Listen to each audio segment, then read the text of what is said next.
Welcome back to Grilling with Rubes. Join me in my series Experimenting with Steak. We're putting steak to the ultimate test with unconventional wild methods, unexpected seasonings to downright insane ideas. This is steak like you've never seen before. Today I'm going to be making a steak seasoned with beer powder and finish with sticky dark corn syrup glaze. It's bold, it's experimental, but will it taste great? Stick around. I know you're gonna love it. So let's get grilling.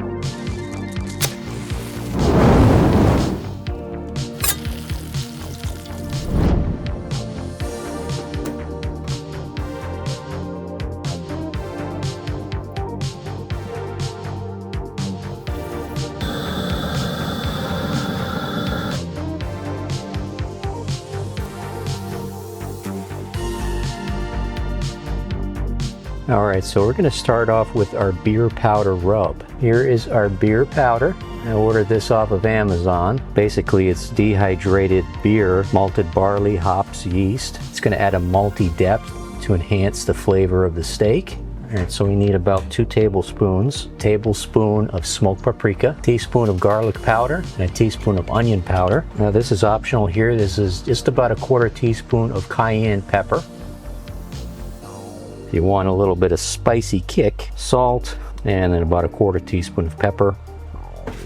And here are our 2 choice ribeyes, a pound each. And I've had these sitting outside at room temperature for about 30 minutes. Just going to give the rub a little mix here.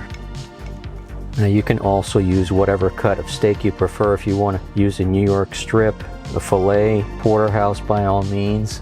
But I've always liked the ribeye because of the fat content, and it just adds a lot of flavor. All right, so this over here is going to be our regular steak, and we're just going to go ahead and season that just with 3 simple ingredients: salt, pepper, and garlic.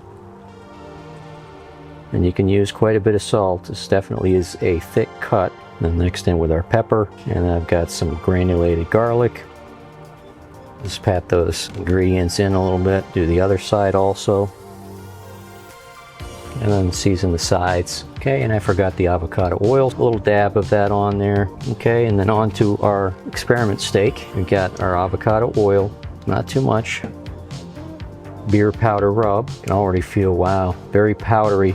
Looks like it's going to take quite a bit. I see it dissolving already. They're already changing color. Probably the smoked paprika. Let's pat everything in. Okay, flip the steak over.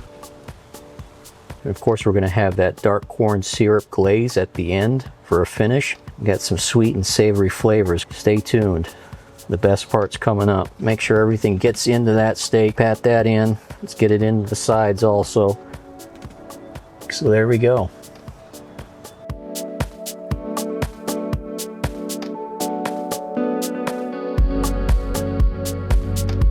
Alright, so we can see here that the flames are getting up near the top of the chimney starter. We're pretty close to pouring that charcoal into the grill. We're going to have a hot side and a cool side.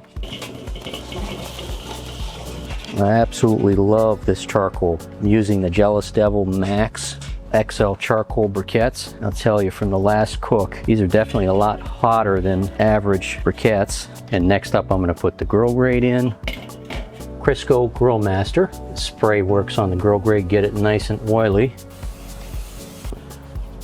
Right, next we're going to go ahead and make our dark corn syrup glaze. So about 3 tablespoons of our dark corn syrup. This is going to add a real sweetness to our glaze. Tablespoon of soy sauce, tablespoon of Worcestershire sauce, Dijon mustard. Alright, so we're just going to bring our glaze over to the hot side for a while and get this to simmer. And I'm also going to add a couple tablespoons of butter. Now that's optional too. I like it for a little extra richness. And then we're just going to move it over to the indirect side and let that sit. Now we can see the sauce thickening up. On with our steaks. Got a regular steak, and then here we've got our experiment steak. The grill marks are not that important to me. I mean, what's important is to get the crust developed on it, and that truly is the key. We all want a great crust. I don't think a lot of us really care too much about grill marks for Presentation wise, probably. To me, I'm concerned about getting a good sear with crust and building flavors. Here for maybe 1 or 2 minutes. All right, so we're just gonna turn it. So I'm gonna give this a flip. So we got a good char on that already.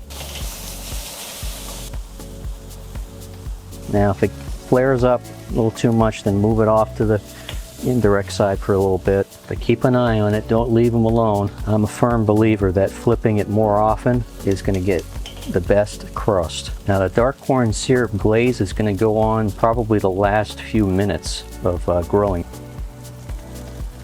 I'm going to flash up on the screen some of the temperatures that I go by for grilling steaks. I usually shoot for a medium rare. My wife really likes medium to medium well. On my last video, I cooked our regular steak to about medium to medium well. Wow, this is getting an awesome crust. We're gonna keep checking out our temperatures. We're at about 118. That one's already up there, so we've got that to about 125.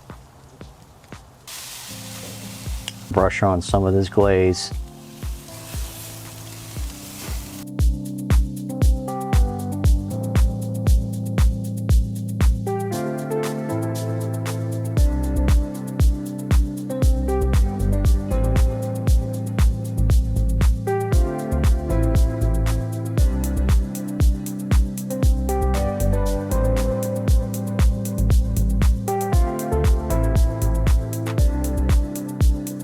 All right, so let's take a look at the inside here. That is looking really nice there. We've got a ton of moisture. We've got a great crust on it, shiny crust for that matter. Got a beautiful glaze on it. Let's cut into our regular steak. Still nice and juicy. About a medium rare to medium. Awesome looking steak. Got a lot of juice in there. Just letting these rest for a while definitely does help. And I'm going in for a little more of that sauce.